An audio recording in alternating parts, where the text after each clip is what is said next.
भगवान की। मृदुल जी कानपुर से। राधे राधे महाराज जी। महाराज जी, मेरा प्रश्न है कि यदि कोई व्यक्ति किसी काम की पूर्ति के लिए मेहनत और नाम जप दोनों कर रहा है, परंतु फिर भी उसका काम बनते तो बनते पूर्व रुक का जाए। उसका पाप जो है उसको असफल करता है, क्योंकि पूर्व का पाप भोगने के लिए दुख चाहिए ना। तो हम बहुत पढ़ाई लिखाई की, हमारे पास डिग्रियां हैं, प्रयास करता हूं, सफल होते होते असफल हो जाता हूं, ये पूर्व का पाप है। इसके लिए भजन और बढ़ाओ। कई बार हमने कहा जैसे हमारा पूर्व का पाप 500 ग्राम है, हमारा भजन 50 ग्राम है, तो 450 ग्राम अभी पाप ऊपर लदा है। जब हम इतना भजन करें कि 500 क्रॉस कर जाए, तब हमारा चमत्कार दिखाई देगा, तब जो सोचोगे वो होने लगेगा। तो हमें डट के भजन करना चाहिए, असफलता में निराश नहीं होना चाहिए। हमारे ही कर्मों का परिणाम हमें असफल कर रहा है, और भजन जितना बढ़ा दोगे उतना ही सफलता मिलती चली जाएगी। निशा सिंह जी नोएडा से। राधे राधे। राधे राधे महाराज जी। महाराज जी, जब पढ़ाई कर रही थी तो नौकरी की इच्छा थी, वो मिल गया, तो अच्छा पार्टनर वो मिल गया, तो एक संतान वो भी मिल गया, तो और कुछ। महाराज जी, ये इच्छाएं कब और कैसे खत्म होंगी? जब तक भगवान नहीं मिलेंगे। एक भगवान के मिलने से ही सारी इच्छाओं की पूर्ति हो जाती है। अगर भगवान से हमारा संबंध नहीं स्वीकृत हुआ, भगवान का भजन नहीं हुआ, भगवान का चिंतन नहीं हुआ, तो इच्छाएं बढ़ती चली जाएंगी। अभी बच्चा बड़ा होगा, उसके बहू आ जाए, बहू आ गए उसके बेटा हो जाए, विविध प्रकार की कामनाएं आदमी मरते समय तक करता रहता है, और कामनाएं लेकर ही मरता है। फिर नया जन्म होता है। पुनरपि जननम पुनरपि मरणम पुनरपि जननी जठरे शयनम। बार बार जन्म, बार बार मरण, बार बार ये कामनाएं आज से नहीं, अनादिकाल से चली आ रही। अगर शांति चाहते हो, जन्म मरण से मुक्ति चाहते हो, कामनाओं का नाश चाहते हो, या पूर्ण, तो भगवान का भजन करो। बिना भगवान के भजन के शांति नहीं। खूब नाम जप करो, उसी में शांत, हृदय एकदम गदगद हो जाएगा, शांत हो जाएगा। कोई इच्छा सकल कामना हीन जे राम चरण रति ले। जो भगवान के चरणों में प्रेम करते हैं उनकी सारी कामनाएं शांत हो जाती है। और जब तक भगवान के चरणों में प्रेम नहीं, तो कामना 100 से 1000 की, 1000 से लाख की, लाख के करोड़, करोड़ से अरब, अरब खरब, ऐसे बढ़ती चले। कभी कोई तृप्त थोड़ी है। मान लो जो विश्व के माने हुए धनी हैं, उनके अंदर भी धन की और कामनाएं हैं, वो बड़ी लेवल की कामनाएं हैं। तो कामनाओं से कभी तृप्ति नहीं होती। कामनाओं को रोका जाता है भजन के द्वारा, और भजन करके भगवान की प्राप्ति करना समस्त कामनाओं की पूर्णता है। बिना भगवान के मिले पूर्णता नहीं होगी। लक्ष्मी शर्मा जी। राधा वल्लभ श्री हरिवंश। महाराज जी, ईर्ष्या से बचने का उपाय? भगवान सब में है ये भाव रखना। सब में प्रभु विराजमान, में किससे ईर्ष्या करूं। उमा जे राम चरण रत विगत काम मद को, निज प्रभु में देखें जगत कैसन करें विरोध। जब सब में अपना प्रभु रमा है, तो हम ईर्ष्या किससे करें, क्रोध किससे करें, किसका अपमान करें। सब में भगवान विराजमान है। जब तक सब में भगवान विराजमान है, ऐसी भावना नहीं करेंगे, भजन नहीं करेंगे, तब तक काम क्रोध लोभ मोह मद मत्सर, मत्सर को ही ईर्ष्या कहते हैं। मत्सरच मेरे से आगे निकला जा रहा है, ये देखकर जलन होना, उस जलन का नाम ईर्ष्या है। ये सबके हैं, ये सबके हैं 6 विकार। जब तक भजन नहीं करोगे, तब तक इन विकारों पर विजय नहीं प्राप्त कर पाओ। एक ईर्ष्या ही थोड़ी है, ये 6 विकार सबके अंदर हैं। काम क्रोध लोभ मद मत्सर। मत्सर को ईर्ष्या कहते हैं, मद को अभिमान कहते हैं, और काम क्रोध लोभ मोह, ये सबको सबके अंदर विराजमान है सबके। नाश वही कर पाएगा जो भजन करेगा, नहीं उसका नाश ये कर देंगे। ये 6 विकार नरक ले जाने वाले हैं, ये 6 विकार पतन कराने वाले हैं। इसलिए भगवान का नाम जप, भगवान की शरणागति, भगवान की लीला कथा सुनो, सब में भगवत भावना करो, ईर्ष्या खत्म हो जाएगी। शीतल जी। राधे राधे। राधे राधे महाराज जी। महाराज जी, नाम जप से क्या मैं अपने किसी की मनोस्थिति बदल सकती हूँ? हाँ, बिल्कुल बदल सकती हैं। आपको याद होगा एकांतिक में यहीं बैठे थे। उन्होंने कहा हम धन्य मानते हैं अपनी पत्नी को। मैं शराब पीता था, मैं गंदे आचरण करता था, मेरी पत्नी ने नाम जप कर मुझे दिया, मेरी बुद्धि शुद्ध हो गई, आज मैं भी नाम जप कर रहा हूं और आपका सत्संग सुन रहा हूं। यहीं बैठकर उन्होंने प्रमाण दिया था कि मैं बिल्कुल आसुरी प्रवृत्ति का था, लेकिन मेरी पत्नी ने भजन करके मुझे समर्पित किया तो मेरी बुद्धि बदल गई, मेरी बुद्धि शुद्ध हो गई। पक्का ऐसा हो जाएगा यदि हम भजन कर अपने पुत्र को, अपने पिता को, अपने पारिवारिक किसी सदस्य को देंगे तो उसकी उन्नति हो जाएगी, उसका मंगल होने लगेगा। प्रियंका जी फरीदाबाद से। श्री हरिवंश उदय। श्री हरिवंश महाराज जी। महाराज जी, गुरु तत्व क्या है और इसका सर्वत्र अनुभव कैसे करें महाराज जी? गुरु तत्व साक्षात परब्रह्म है। गुरु तत्व ब्रह्मा है, गुरु तत्व विष्णु है, गुरु तत्व महेश है, गुरु तत्व चराचर है। देखो, गुरुर ब्रह्मा, गुरुर विष्णु, गुरुर्देव महेश्वरा और गुरु साक्षात परब्रह्म तस्मै श्री गुरुवे। अखंड मंडलाकारम व्याप्तमेन चराचरम। गुरु कहाँ है? चराचर में व्याप्त है, जड़ चैतन्य में व्याप्त है, स्त्री पुरुष में व्याप्त है, पृथ्वी आकाश में व्याप्त है। गुरु ही ब्रह्मा, गुरु ही महेश्वर, गुरु ही भगवान हरि, गुरु साक्षात परब्रह्म और गुरु ही चराचर। अखंड मंडलाकारम व्याप्तमेन चराचरम तत्पदम दर्शितमेन तस्मै श्री गुरुवे नमः। अब जैसे दूध में घी विराजमान है लेकिन हम पूड़ी नहीं पका सकते, ऐसे चराचर में गुरु विराजमान, हमारा कल्याण नहीं हो सकता। कल्याण होगा प्रगट गुरु से। हम किसी संत महापुरुष को जब गुरु रूप में वर्ण करते हैं और उनके प्यार और शासन, उनकी बताई हुई उपासना से चलते हैं, तब हम माया पर विजय प्राप्त कर लेते हैं। इसलिए सब गुरु तत्व ही है, गुरु तत्व के सिवा कुछ नहीं है, सब गुरु तत्व है।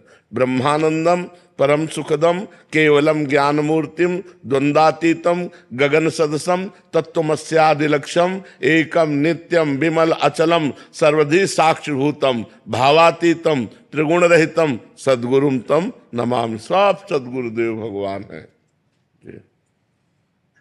निपुण जी असम से। श्री हरिवंश महाराज जी, राधे राधे। महाराज जी, माया के बंधन से मुक्त होने के लिए क्या हमें संसारिक इच्छाओं को पूरी तरह से दबाना होगा या नियंत्रित करना? दो विभाग करने होंगे। किसका प्रश्न है? दो विभाग करने होंगे, एक शास्त्र सम्मत इच्छा और एक शास्त्र विरुद्ध इच्छा। शास्त्र सम्मत इच्छा, हमें काम सताया, हमारा ब्याह हो गया है, हमारी पत्नी है, हम उससे सहवास करते, पाप नहीं है। हमें काम सताया, हम पराई स्त्री से सहवास करते, घोर नरक मिलेगा। हमें अपनी उन इच्छाओं को दबाना है जो धर्म के विरुद्ध है, हमें उन इच्छाओं को दबाना है जो शास्त्र आज्ञा के विरुद्ध है, और जो शास्त्र सम्मत है उन इच्छाओं का पोषण करना है। गृहस्थ में हो, उन इच्छाओं का पोषण करो जो शास्त्र सम्मत है, जो शास्त्र विरुद्ध है उन इच्छाओं का त्याग करो। समझ पा रहे हो जी? जयेंद्र शर्मा जी। महाराज जी, क्या नाम जप करते हुए धन और मोक्ष दोनों की इच्छा रखना उचित है? अगर जरूरत धन की है तो इच्छा तो बनी ही रहेगी, और धन की इच्छा रखकर भक्ति करना भी भगवान की भक्ति है, क्योंकि भगवान ने 4 प्रकार के भक्त बताए हैं, आर्त, अर्थार्थी, जिज्ञासु और ज्ञानी। आर्त का मतलब है भारी संकट में फंस गए, अब भगवान के सिवा हमारा कोई नहीं है, तो हम भगवान को पुकारेंगे, क्योंकि भगवान के सिवा कोई है नहीं, तो भगवान हमारी संकट निवृत्ति करें, ऐसी भक्ति करना आर्त भक्ति है। तो अर्थार्थी, अब हम घर परिवार भगवान ने दिया है, अब हमको जरूरत है धन की और हमारा प्रयास निष्फल हो रहा है, अब धन कैसे प्राप्त हो, तो भगवान से तो मांगेंगे। तो भगवान से धन प्राप्ति के लिए याचना करना, ये जो भक्ति है ये अर्थार्थी भक्ति है। और भगवान को जानना, भगवान को जानने के लिए भगवान से प्रार्थना करना कि आप मुझे अपना परिचय दो, अपने तत्व का ज्ञान दो, इसे जिज्ञासु भक्त कहते हैं। और जो भगवान को प्राप्त हो गया है उसे ज्ञानी भक्त कहते हैं। 4 प्रकार के भक्त बताए, आर्त, अर्थार्थी, जिज्ञासु और ज्ञानी। तो धन प्राप्ति करना भगवान से केवल, ये भी भक्ति का स्वरूप है। और भगवान ने कहा सुकृति ना, कोई पुण्यवान पुरुष ही ऐसा सोच सकता है कि मैं भगवान से धन मांगूंगा, क्योंकि संसार से चाह तो सब करते हैं, लेकिन केवल भगवान से चाह, ये भी भक्ति है। और भगवान की प्राप्ति भी हो जाएगी, धन की भी पूर्ति हो जाएगी और भगवान की भी प्राप्ति हो जाएगी। छोटा सा इसमें डाउट था कि जैसे नाम जप में ना राधा नाम सुनने में अच्छा लगता है और मुख से राम नाम प्रिय लगता है। हाँ, तो दोनों दोनों कोई बात नहीं गुरु आप ही को माना हुआ है, जी। क्या जपूं आप बता दें। राम राम जपो, राधा राधा सुनो। हमारे लिए कोई व्रत नहीं, हमारे लिए कोई परहेज नहीं। तुम शिव शिव जपो, राधा राधा जपो, राम राम जपो, भैरव भैरव जपो, काली काली जपो, भगवान का भजन करो।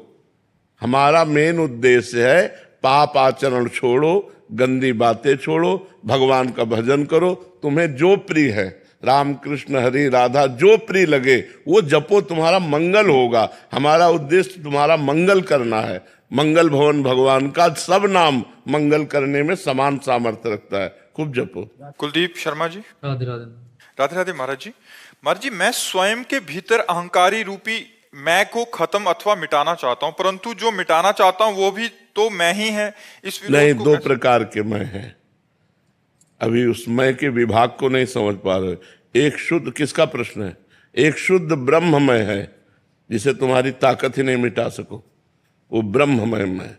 और एक अंतःकरण में मैं है। मैं वो मिटाया जाता है जिसके साथ कुछ लगा होता है, जैसे विद्वान, धनवान, जो भी मैं के साथ लगा है वो तो मिटाया जा सकता है। और जिस मैं के साथ कुछ लगा नहीं है, केवल मैं, वो मैं शुद्ध ब्रह्म है, उसे मिटाने की जरूरत ही नहीं। वो ब्रह्माकार वृत्ति है। जो मैं है वो ब्रह्म है। मैं के साथ जो लगा है उसे अभिमान कहते हैं, उसे हटाना है। मैं के साथ जो जुड़ गया ना, वो हटाना है। मैं विद्वान, मैं कुलवान, मैं धनवान, मैं गुणवान, मैं रूपवान, मैं अमुक, मैं वो हटाना है। और जो शुद्ध मैं है वो ब्रह्म में, उसे हटा ही नहीं सकते। मैं भगवान का स्वरूप है। उसी में बुद्धि बहुत चलती है मैं में। हाँ ये मतलब अपने में ही मैं करते रहते हैं, तो वो बुद्धि बहुत चलती है। हाँ, बुद्धि को शांत कैसे किया जाए? नाम जप के द्वारा। उसी बुद्धि को नाम जप में लगाओ तो अपने आप ठीक हो जाएगा। नाम जप सब रोगों की दवा है। तीनों तापों का नाश करने वाला, भवरोग का नाश करने वाला, सारे पापों का नाश करने वाला, बुद्धि को इतनी प्रखर कर देने वाला कि जो राम राम नहीं कह सकता था, मरा मरा बोला, इतिहास की रचना कर दी। इतना प्रखर, त्रिकालज्ञ महापुरुष हो गया, ब्रह्म ऋषि हो गया। नाम से सब हो जाएगा। तो मतलब कैसे भी जब कैसे भी भाव कुभाव अनखाल सहु। गुरु स्थित द्वारा नाम और अब कह रहे राधा राधा जपो, तो और गुरु का मतलब क्या? भाई राधा राधा जपो, मान लिया राधा राधा आपने सुन लिया। कोई भी नाम जप करोगे, किसी न किसी संत के मुख से तो सुना, उसे पकड़ लो, वही गुरु। नाम ही गुरु है। जो मान लो बोले राधा, बस पकड़ लिया, राधा राधा जप रहे, हो गया, ठीक है। रामकेश शर्मा जी जम्मू से। राधा वल्लभ श्री हरिवंश। श्री हरिवंश महाराज जी। गुरुदेव भगवान, शरणागति की बात वैसे तो कोई भी प्रश्न रह नहीं गया साधक के मन में, फिर भी एक प्रश्न हृदय में आता है कि निकुंज में जब हम श्री जी की कृपा से प्रवेश पाते हैं तो हमारा रूप कैसा होता है? हमें क्या श्री जी का दिव्य सखियों जैसा स्वरूप मिलता है? क्या उस रूप में हमें अपने सदगुरुदेव भगवान या पहले जितने भी पूज्य संत भगवान निकुंजवासी हुए हैं तो उनका पहचान हो जाती है? हमें पता लग जाएगा राधा बाबा कौन है? मुझे राधा जानना चाहोगे तब वहां स्मृति नहीं रहेगी राधा बाबा की। वहां तो केवल राधा की स्मृति रहेगी, बाबा की नहीं रहेगी, केवल राधा की स्मृति। निकुंज में प्रवेश होते ही सब स्मृतियां शांत हो जाती हैं जगत की, केवल प्रिया प्रीतम की रह जाती है। केवल प्रिया प्रीतम, केवल दिमाग में, मन में, बुद्धि में, चित्त में, देह में, केवल प्रिया प्रीतम। वहां जगत का कोई संबंध नहीं। संबंध जैसे आप सो गए ना, तो सोने के बाद स्वप्न में कोई जागतिक संबंध रह जाता है कि हम अपने घर की सैया पे पड़े हुए हैं, ऐसा याद रहता है? देखो, स्वप्न में नहीं याद रहता। और जब जगे तब स्वप्न भूल जाते हैं। तो जब हमारा शरीर छूटेगा तो ये सब भूल जाएगा, वो याद रहेगा जो हमने साधना की है। तो प्रिया प्रीतम ही केवल याद रहते हैं। वहां जितनी सखियां सब प्रिया प्रीतम में है। सब महापुरुष वहीं विराज, पर ऐसे नहीं पहचान सकते कि राधा बाबा हैं, भाई जी हैं, प्रेमानंद हैं। ये सब नाम जागतिक हैं। जागतिक रूप और नाम यही नष्ट हो जाता है, वो तो सच्चिदानंद में रूप में प्रवेश पाते हैं। परम पूज्य सदगुरुदेव भगवान के लिए जो प्रेम नित्य लोक में है जी, जैसे हमने तो श्री जी को पहले नहीं देखा, जब निकुंज में पहुंचोगे तो सदगुरुदेव के इस रूप का चिंतन नहीं होगा। तुरंत हमारा जो स्वरूप है वो तुम्हारे साथ होगा। तो जैसे तुम इस रूप में पार्थिव शरीर के संग हो, सामने बैठे हो, ऐसे उस रूप में देखोगे मेरे गुरुदेव सहचरी स्वरूप में विराजमान। वो प्रवेश होते ही प्रवेश होगा ही गुरुदेव से ही प्रवेश होगा। आओ बस साथ चल रहे हैं, तो गुरुदेव के बैच में हो गए, गुरुदेव आचार्य के बैच में, और आचार्य प्रिया प्रीतम के समीप ऐसे है। श्रद्धा जी। राधे राधे। राधे राधे महाराज जी। महाराज जी, जब भी हमारे साथ कुछ गलत होता है तो मन बहुत अशांत हो जाता है, क्या गलत को ये तो गलत होने पर मन शांत किसका रहता है? जो भगवान में चित्त जोड़ते हैं सब अशांत हो जाते हैं। जब अपने ऊपर दुख आता है, अपमान आता है, कोई निंदा करता है, कुछ प्रतिकूलता आती है, तो मन अशांत हो जाता है।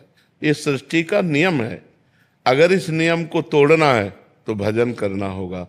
देखो भक्तों के चरित्र पढ़कर बड़ी बड़ी विपत्तियां, बड़े बड़े दुख में भी करताल लेकर नाच रहे हैं, शांत हैं, आनंदित हैं। मीरा जी को जहर का प्याला पिलाया गया, वो आनंदित हैं। भगवान के चिंतन में ऐसी सामर्थ्य है कि जहर भी अमृत हो गया, कुछ प्रभाव नहीं डाल पाया।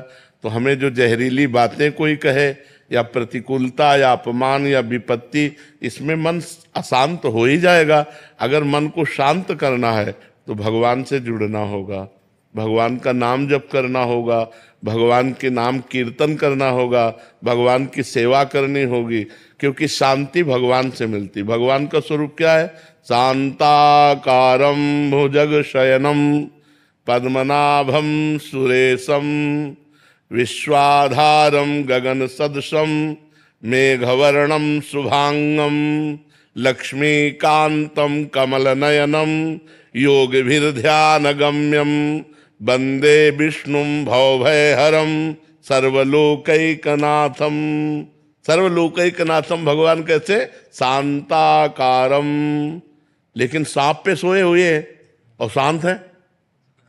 फूलों की सैया हो और शांत हो तो बढ़िया है, लेकिन भुजग शयनम, सांप पे शयन के, शेष भगवान की सैया पर शयन किए लेकिन शांत है। अगर हमको शांति चाहिए तो भगवान का भजन करना पड़ेगा। भगवान के भजन के बिना कहीं शांति नहीं है। मन कहता पढ़ लिख कर नौकरी मिल जाए तो शांत हो जाएंगे, नौकरी मिल गई तो लगता है पत्नी मिल जाए या पति मिल जाए तो बढ़िया मनोनुकूल, तो शांत हो जाएंगे। पति पत्नी मिल गए तो बोले एक लाला हो जाए तो शांत हो जाएंगे, लाला हो गया तो बोले मकान बढ़िया बन जाए तो मतलब शांति ढूंढते ढूंढते मर जाता है और शांति नहीं मिलती। बताओ शांति मिलती कहीं? वो एक न एक कामना, एक न एक चाह, एक न एक कमी बनी ही रहती है, अभाव बना ही रहता है। और उस अभाव की पूर्णता सिर्फ भगवान के भाव से होगी। अगर भगवान से चित्त जुड़ गया तो हम जिस परिस्थिति में, उसी में हमें शांति प्राप्त होगी। अश्विन जी दिल्ली से। जय श्री राधे। श्री राधे महाराज जी। महाराज जी, श्री जी आपको जैसा दुलार करती हैं, क्या वैसा दुलार हमें भी करेंगी कभी? हमें लगता है श्री जी सबको दुलार करती, सब पर मोरी बराबर दाया। हम श्री जी का चिंतन नहीं करते, बस ये हमारी कमी, हमारी तरफ से कमी। भगवान तो कह रहे हैं सब मम प्रिय, सब मम उपजाए, सब मेरे प्यारे हो, मैंने सबको प्रकट किया है। बस कमी ये है कि हम भगवान का चिंतन न करके संसार का चिंतन करते हैं, इसलिए हमें अनुभव में नहीं आ रहा कि भगवान हमें कितना प्यार कर रहे हैं। देखो हमें भगवान ने मानव देह दिया, भगवान वायु दे रहे हैं, भगवान सूर्य, भगवान जल, भगवान पृथ्वी, सब हमको दे रहे हैं ना। और हम भगवान का क्या भजन कर रहे हैं, भगवान का क्या चिंतन कर रहे हैं? तो भगवान तो हमें दुलार कर ही रहे हैं ना। हम भगवान का चिंतन नहीं करते, इसलिए हमें अनुभव में नहीं आता कि भगवान हमें दुलार कर रहे हैं। यदि हम भगवान का चिंतन करें तो अभी रोना आने लगेगा कि भगवान हमें कितना प्यार करते हैं। ये अनुभव में आने लगेगा कि भगवान हमें कितना प्यार करते हैं। इसलिए नाम जप करो, भगवान की लीला कथा सुनो, भगवान के भक्तों का संग करो, तो भगवान की कृपा से अनुभव में आने लगेगा कि भगवान हमें बहुत प्यार करते हैं, श्री जी हमें बहुत दुलार करते हैं। अजय प्रजापति जी। राधे राधे महाराज जी। महाराज जी, मैं पेशे से एक पशु चिकित्सक हूँ। महाराज जी, कई बार जब हम पशुओं का उपचार करते हैं तो पशु को कंट्रोल करने के लिए हमें कई बार बहुत क्रूरता, निर्दयता के साथ काम करना पड़ता है। तो महाराज जी, इसका क्या परिणाम? नहीं, उसमें जैसे माँ है अपने बच्चे से बहुत प्यार करती है, लेकिन जहरीला फोड़ा है तो क्रूर बन जाती है। हाथ कस के पकड़ती हो, डॉक्टर को पैसा देती हो, कहती तुम चीरा लगाओ, क्योंकि अगर ये फोड़ा बना रहा तो हमारे बच्चे की जीवन हानि हो जाएगी फोड़े को। तो उस समय बालक सोच सकता है कि माँ बड़ी निर्दयी है, लेकिन वास्तविक माँ उसी दया से प्रेरित है, जैसे वो दूध पिलाती है उससे कई गुना दया में भरकर वो अपने बच्चे के साथ कठोरता को व्यवहार करती है कि चीरा लगा दो, ये फोड़ा विषैला है, निकल जाए, नहीं तो मेरे बालक की जिंदगी पर आ जाएगा। ऐसे पशु हैं, उनको ज्ञान नहीं कि आप डॉक्टरी करना चाहते हो। आप अगर उनको कंट्रोल करेंगे, हाथ पैर बांधना चाहें, तो उनको लगेगा हमारे साथ अहित कर रहा है, तो आपको कठोर व्यवहार करना पड़ेगा उसकी रोग निवृत्ति के लिए। तो उसमें कोई बात नहीं, हम उसका अहित नहीं करना चाहते, हम उसका हित करना चाहते हैं। अब हाथ पैर बांध के गिरा के 4 लोग चढ़ के बैठे हुए, फिर हम ऑपरेशन कर रहे हैं या इंजेक्शन लगा रहे हैं या दवा दे रहे हैं, ये सब करना होता है, तो उसमें कोई अमंगल बात नहीं है। कई बार हम पशु को ठीक करने के लिए काफी औषधियां देते हैं, फिर भी वो ठीक नहीं होता, तो महाराज जी इसमें हाँ, उसमें पशु का प्रारब्ध है। अब वो मान लो दुख भोग रहा है तो उसका प्रारब्ध है। हम उचित औषधियां, जितना हमें विज्ञान के द्वारा पता चला है, हम उचित औषधियों का उनको लाभ दें। अब उसके बाद लाभ नहीं हो रहा तो उसका भोग है, वो चाहे मनुष्य में भी हो। डॉक्टर बड़ा उपाय करता है, लेकिन जिसका प्रारब्ध गिरा हुआ होता है वो सफल नहीं होता, और जिसका प्रारब्ध पूर्ण हो चुका होता है, जाते ही डॉक्टर के संयोग से ही ठीक हो जाता है। तो उसमें औषधि और डॉक्टर की बात नहीं होती, अपना भी पाप कर्म होता है। अगर हमें पाप कर्म भोगना है तो डॉक्टर चाहे जितना अच्छा हो, औषधि चाहे जितनी अच्छी हो, लंबा जाएगा, वो प्रारब्ध भोग मिटेगा तभी हम ठीक होंगे। और जब प्रारब्ध भोग मिट जाएगा तो साधारण औषधि से ठीक हो जाएंगे। और प्रारब्ध भोग है तो बड़े से बड़ा सर्जन उसको नहीं दूर कर सकता, वो लंबा खिंचा चला जाएगा, आपको दुख भोगना पड़ेगा। तो उसमें आपका कोई दोष नहीं, आप जितना ज्ञान है उसके हित के लिए कर रहे हैं, इसलिए उसमें कोई दोष नहीं। प्रज्ञा गुप्ता जी। जी महाराज। श्री हरिवंश महाराज जी, मैं हर 3 दिन में 1 लाख नाम जप करने का प्रयास कर रही हूँ तथा ग्रस्त कार्यों को करते हुए नाम या कोई पद चलाने का भी प्रयास करती हूँ। महाराज जी मुझे बताएं कि मैं और किस तरह नाम जप को बस ऐसे ही चलते रहो, अपने आप जब मन में बस जाएगा तो 3 लाख की संख्या की बात 1 दिन में पूरी होने लगेगी और जीवन धन्य हो जाएगा। बस ऐसे चलते रहो, ऐसे लंबे समय सातु दीर्घ काल निरंतर सत्कार सेवितो दृढ़ भूमि, लंबे समय तक दीर्घ काल तक यही अभ्यास बना लो तो वही मन पकड़ लेगा, और मन पकड़ लिया तो निहाल हो जाओगी। मन पकड़ लेता है, रात में भी तो मैं सो नहीं पाती हूँ, कभी कोई पद चलने लगता है। हाँ, बहुत सुंदर। और उसमें हानि नहीं होगी, जैसे हम भजन करते हुए जग रहे ना, तो जगने की कोई हानि नहीं होगी उसमें, क्योंकि जो हम संसार का चिंतन छोड़कर गाढ़ नींद में आनंद लेते हैं, वही हम भगवान का चिंतन करते हुए हमारी इंद्रियां पावरफुल हो जाती हैं। दिन भर हम एक्टिव बहुत रहते हैं, कभी ऐसा नहीं रहता। खूब खूब नाम जप करो, ज्यादातर गुप्त रखो, अपनी साधना प्रकाशित ना करे। कोमल जी भिवानी से। राधे राधे महाराज। राधे राधे महाराज जी। महाराज जी, क्या आज के समय में संसारिक और ग्रस्त जीवन में रहकर भगवान की प्राप्ति की जा सकती है? महाराज जी, इनका प्रश्न है कि भगवान की प्राप्ति के लिए जो सबसे ज्यादा जरूरी है वो एकांत और शांत माहौल में रहकर। नहीं, ऐसा नहीं। भगवान की प्राप्ति के लिए एकांत जरूरी नहीं। भगवान की प्राप्ति के लिए काम छोड़कर बैठना, कायर होना जरूरी नहीं है।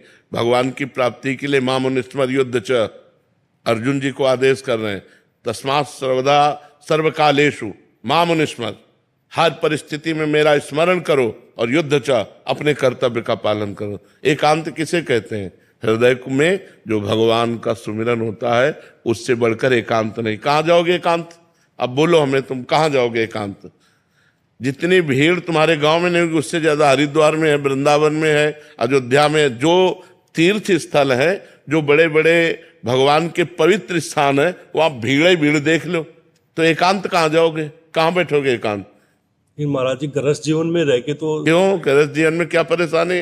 सुबह से उठ के राम राम राधे राधे रट रहे, अपना काम कर रहे हैं, इसी से भगवत प्राप्ति हो जाती है। बच्चे आ गए, बीवी आ गई, कोई परेशानी नहीं। बच्चे में भगवान है, बीबी में भगवान है। हमको भावना ही तो बदलनी है। अपने घर से हम शुरू करते हैं सब में भगवान को देखना, और नाथ सकल संपदा तुम्हारी, मैं सेवक समेत सुतनारी। बहुत बढ़िया भजन हो रहा है। क्या बाबा जी बन करके लोगों से मिलना नहीं होता? क्या पेट भरने के लिए मांगना होता है? 5 घरों में जाके भिक्षा मांगते हैं। और देखो, हम बाबा जी बनकर एकांत सेवन किए पूरे जीवन, और समाज में हमको जितनी समाज दी गई, कितनी समाज दी गई? तो भगवान ने दिया कि नहीं दिया? दिया तो समाज ही, वही समाज आपको दिए। तुम्हारी तो छोटी समाज है, तुम्हारे 5-6 लोग होंगे घर में, हमारे 500 लोग हैं विरक्त। विरक्त, और गृहस्थ जोड़ लो तो 50,000 हो गए। तो हमारा कहने का तात्पर्य है एकांत का मतलब है हृदय में भगवान का सुमिरन करना। एकांत में कहीं भी बैठ जाओ जाके, तुम्हारा अभी तो भजन का मन करता है और एकांत में बैठ जाओगे तो भोगों का मन करेगा, लिख लो कागज में। अभी घर में हो तो वृंदावन आने का मन करता है, और वृंदावन में आके तुम्हें हम सब सुविधा दे दें, एक कमरा समय से टिफिन कमरे में पहुंच जाएगा, भजन करना है, आप भाग ना जाओ तो मैं बता देना। जब लड़कवा कहता है ना पापा, वो जब कान में आएगी सावा भाग जाओगे, एसी रूम छोड़ के भाग जाओगे। लेकिन महाराज जी, अगर हमारे जैसे हम अपने घर में हैं और हम कोशिश कर रहे हैं नाम जप की, और हमारे घर वाले मांस मदिरा सब कुछ चल रहा है, तो अब यही दुर्भाग्य है, ये दुर्भाग्य है कि ऐसा कुसंग मिला है। मतलब अब इसको हम क्या कह सकते हैं कि एक व्यक्ति है जो भगवान के नाम का जप करना चाहता है भगवान, लेकिन फिर भी भक्ति हो सकती है, क्योंकि जब लंका में भक्ति हो सकती है तो भक्ति हो सकती है, नहीं हो सकती।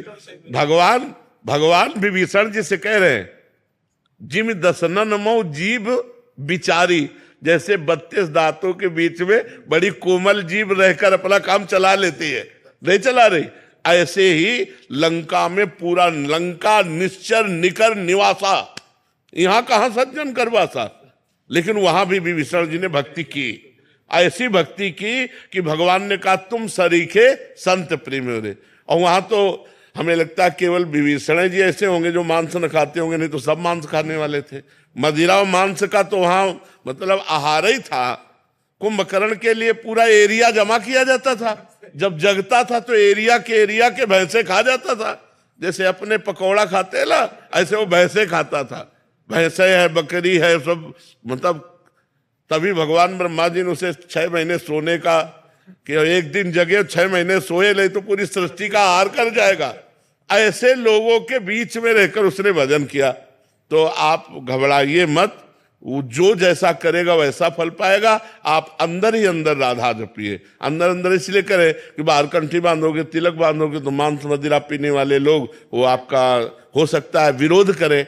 तो हमें लगता है भक्ति विरोध नहीं, अगर कोई कह रहा कंठी ना बांधो तो ये ले उतार के रख दिए, भक्ति अंदर का विषय है। बिल्कुल संसारी बन के रहो और अंदर राधा राधा जपो, तुम्हें भगवान की प्राप्ति होगी। भजन से भगवान की प्राप्ति होती है, ना कि बाबा जी बनने से भगवान की प्राप्ति होती है, ना कहीं भागने से भगवान की प्राप्ति होती है। सच्ची मानो, आप अपने घर में मेहनत की कमाई का जो अन्न पा रहे हो और जो भजन कर रहे हो, और कभी भूखे टूटे को आपने भोजन करा दिया, ये सबसे बढ़िया बात है। हम लोगों का हिसाब कटता है, जो हम वस्त्र पहने इसमें इसका भजन जाता है, जो प्रणाम करते हैं उनको भजन जाता है, जो भोजन देते हैं उनको भजन जाता है। ये सब फ्री नहीं है, यहाँ सबका टैक्स है, और अगर भजन कम पड़ गया तो हमको नरक जाना है। हरई शिष्य धन शोक न हरई, सो गुरु गोर नरक मा परई। अच्छा, आप इस भागवतिक टैक्स से बचे, मेहनत की कमाई से कपड़े पहनते हैं, मेहनत की कमाई खाते हैं, और अपनी मेहनत की कमाई दूसरों को भी दे देते हैं। गौ सेवा, संत सेवा, आए हुए अतिथि की, भिक्षुक की सेवा। तो गृहस्थी धर्म बहुत बड़ा है। हम लोग गृहस्थी धर्म में ही पैदा हुए और गृहस्थी धर्म से ही हमारा पोषण होता है। पोषण भी गृहस्थी धर्म से होता है। अगर ये आप लोग समझते हो कि गृहस्थी धर्म में भगवत प्राप्ति नहीं हो सकती, तो आप सच्ची मानो, सबसे पहले गृहस्थी को भगवत प्राप्ति होगी। पर धर्म से चले। अब पराई बहनी बिटिया से गंदी बातें करो, शराब पियो, मांस खाओ तो नरक जाओगे। चाहे और अगर अच्छे आचरण करोगे, 4 रोटी अपने से बचा करके गौ सेवा, संत सेवा में दे दी, तो वही तुम्हें भगवत प्राप्ति कराएगा। खूब नाम जप करो, कोई परेशानी नहीं। कहाँ भाग के जाओगे? आज हमें एकांत बता दो, कहाँ एकांत है? कहीं एकांत नहीं बचा। हिमालय में भी चले जाओ तो वहां भी लोग आजकल जो है जहां भी एकांत समझते हो वही शूटिंग शुरू है। हाँ, कि नाम पर जब करते हैं 10 मिनट एकांत में बैठ के, तो उसी टाइम पे पत्नी कुछ काम बता देती है, बच्चा कोई बात नहीं, तो उठ के खड़े हो गए, काम करने लगे, राधा राधा अपना काम करने के लिए चल दिए। राधा भगवान को एकांत में बैठकर भजन करने से नहीं मिलते, काम करते हुए भजन करना सबसे श्रेष्ठ बात है। झाड़ू लगा रहे, फावड़ा चला रहे हैं, व्यापार कर रहे हैं, पानी ला रहे हैं, कुछ भी काम कर रहे हैं, राधा राधा राधा राधा, क्या जाता है? माले चलाने से भगवान प्राप्त होते हैं? भगवान सुमिरन करने से प्राप्त होते हैं। हम सुमिरन करें भगवान का, माला के बिना सुमिरन करें। गिन लो भगवान, तुम गिन लो, वो तो सब जान ही रहे हैं। तो खूब भजन करो और गृहस्थी में रहो, और ये जरूर करो कि अपनी कमाई का 4 रोटी का हिस्सा कभी किसी भूखे को खवा दो, कभी किसी गाय को दे दो, कभी किसी बीमार को 10 रुपया तुम्हारे लग जाए। ये बढ़िया परोपकार, परोपकार ये गृहस्थी में जरूर करना चाहिए, और नाम जप करना चाहिए, और भगवान के आश्रित रहना चाहिए। आश्रित का मतलब नाथ सकल संपदा तुम्हारी, मैं सेवक समेत सुतनारी। बढ़िया भजन है, कोई परेशानी नहीं, कहीं भागने की जरूरत नहीं, ये सोचने की जरूरत नहीं कि बाबा जी ज्यादा भजन कर लेते हैं। ऐसे किया ना आपने, ऐसे इसका भी टैक्स है, हमारा भजन जाएगा आपके पास। आप साष्टांग लौट गए ना, ये खुशी की बात नहीं है। तुम्हारे पुण्य जा रहे हैं। अगर भजन नहीं करोगे तो वो साष्टांग वाला पुण्य ले गया और तुम नरक जाओगे। बहुत होश की बात है, ये कोई खिलवाड़ नहीं। ये जो सिद्ध पुरुष भजन में निरंतर लगे, उन्हीं से जगत का कल्याण होता है, वही मंगल होता है। नहीं तो एक एक का टैक्स है। जैसे भारत सरकार का हर वस्तु में टैक्स है ना, ऐसे भगवान का टैक्स है, हर एक चीज में टैक्स है। कोई तुम्हारे पैर छू रहा, कोई तुम्हारी बड़ाई कर रहा, कोई तुम्हें प्रणाम कर रहा, कोई वस्त्र दे रहा है, कोई भोजन दे रहा, कोई धन दे रहा है, वो सब भजन ले रहे हैं। वो हमारा सब भजन ले रहे हैं, कोई खिलवाड़ नहीं है। राधे राधे महाराज जी। महाराज जी, मैंने अपने आप को कभी भी किसी परपुरुष से टच नहीं कराया, और ना ही शादी से पहले, ना ही आज। महाराज जी, अपने पति के अलावा धन्यवाद कभी किसी का देते सोचा हैं, भी नहीं। धन्यवाद देते हैं। ऐसी माई बहनें अगर अपने जीवन को पवित्र रखें तो हमारे समाज का बड़ा मंगल हो जाए। ऐसी माताओं बहनों से जो पुत्र होते हैं वो राष्ट्र भक्त और भगवत भक्त होते हैं। जो व्यभिचार प्रवृत्ति से युक्त हैं वो ऐसे संतानों को उत्पन्न नहीं कर सकती, उनमें क्षमता नहीं है। ये जो गर्लफ्रेंड बॉयफ्रेंड चला है, गंदी बातें चली है, ये बहुत खतरनाक है। हम मतलब हमारे हृदय शीतल होता है जब कोई कहता है मैं धर्म से चलता हूँ, मैं कभी किसी को इस गंदी बातें नहीं। ये तो एक मतलब आश्चर्य की बात है। नहीं, आज तो बच्चियां एक बॉयफ्रेंड, फिर ब्रेकअप, फिर दूसरा बॉयफ्रेंड, फिर ब्रेकअप, फिर तीसरा बॉयफ्रेंड। ये क्या चल रहा है? ये चल क्या रहा है? गंदी बातें हैं कि नहीं? गंदी बातें, कितनी गंदी बातें। हमारा जो भारत देश है वो धर्मयुक्त है, तो हमारे सनातन धर्म में वो एक बार जिसका स्पर्श हो गया आजीवन उसी के निर्वाह किया जाता था। इसीलिए बड़े बुजुर्ग ब्याह कराते थे। लड़की लड़का परस्पर देखा नहीं, बड़े बुजुर्ग ब्याह करा, पूरे जीवन निर्वाह होता था। और यहाँ प्रेम विवाह होता है, साल भर में तलाक हो जाती है, 6 दिन में तलाक हो जाती है। प्रेम करे तो थोड़ा निर्वाह करना भी सीखे।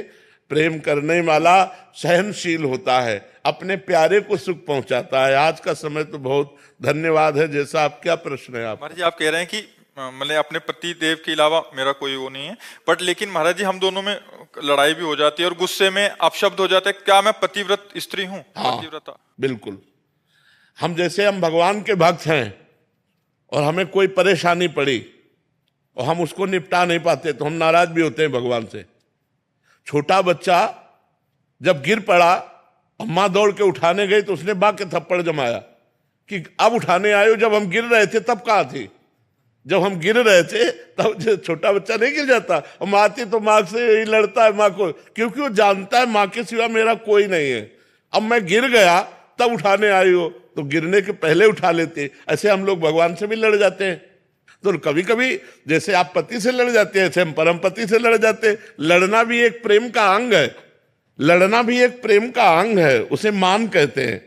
पर वो लड़ना ऐसा ना हो कि मतलब बीभत्स रूप न धारण करे, बीभत्स रूप न धारण करे। प्यार भाव, हम आपको प्रणाम करते हैं और धन्यवाद देते हैं कि ऐसे ही जीवन निर्वाह करना चाहिए। हमारा सनातन धर्म इसी की आज्ञा करता है, पर पुरुष स्पर्श का त्याग करके अपने पति में भगवान की भावना रखना। नहीं महाराज जी, मैं अपने पति से बहुत प्रेम करती हूँ, लेकिन जब उन्हें किसी काम से दूर जाना पड़ता है तो मैं बहुत विचलित होने लगती हूँ, मानसिक बीमार सी बन जाती हूँ। भगवान के पथ पर रहकर इस प्रेम को कैसे संतुलित करूँ? नहीं, ये नहीं हो सकता। ये ऐसा ही है।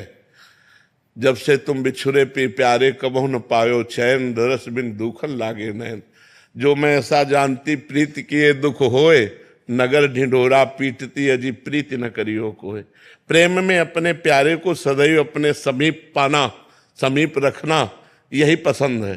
थोड़ी भी दूरी बर्दाश्त नहीं। पर जब अपना प्रीतम, अपना प्यारा दूर जाता है तो उसी के चिंतन में, उसी के वियोग में समय काटना, ये प्रेमियों का स्वभाव है। यही प्रेमियों की महिमा है कि वो अपने प्यारे के सिवा अपने मन को शांत करने के लिए किसी दूसरी वस्तु, व्यक्ति, स्थान का वो संस्पर्श नहीं प्राप्त कर सकते। अपने प्यारे के लिए वो रो रो करके समय व्यतीत करेंगे। पर प्रेम का जो स्वभाव होता है वो यही होता है कि अपने प्यारे को समीपता चाहता है, कि आप हमसे कभी दूर ना हो, आप हमारे आंखों के सामने रहें, आप हमारे हृदय से लगे रहें। प्रेम ऐसा चाहता है। पर व्यवहार में जाना पड़ता है तो उस समय वो जो वियोग होता है वो सारे पापों को नष्ट करके भगवत प्राप्ति कराने वाला होता है। इसलिए नाम जपना चाहिए और पति का स्मरण करते हुए उस वियोग दुख को सहना चाहिए। वंदे महापुष्पे चरणारविंदम। महाराज जी भगवान के पावन चरणों को दंडोत। एक जय जय श्री राम। ठीक हो? आज बहुत आनंद महाराज जी। हाँ, चेहरा भी बता रहा है बहुत प्रसन्न। महाराज की आज्ञा से महाराज जी संन्यास में हो गया विधिवत। हाँ, शिवरात्रि को। हाँ, और वो स्थान जो आपने कहा उस स्थान में छोड़ दिया मैंने। हाँ, ठीक है। वो छोड़ छाड़ के आ गया काशी। हाँ, काशी जैसे परंपरा, जब बाबा जी बने हैं तो आनंद ले धाम में भगवान की काशी नाम बहुत परेशानी हो गई जी। घुटना बहुत पकड़ दिया बहुत। आप शरीर का नाशवान है तो ऐसी गति होगी इसकी तो दुर्गति होनी। इससे ज्यादा प्यार मत करो। खूब विश्वनाथ जी से प्यार करो, नाम जप करो, दौड़ाओ, विश्वनाथ जी के पैदल दर्शन करने जाया करो, गंगा स्नान करो।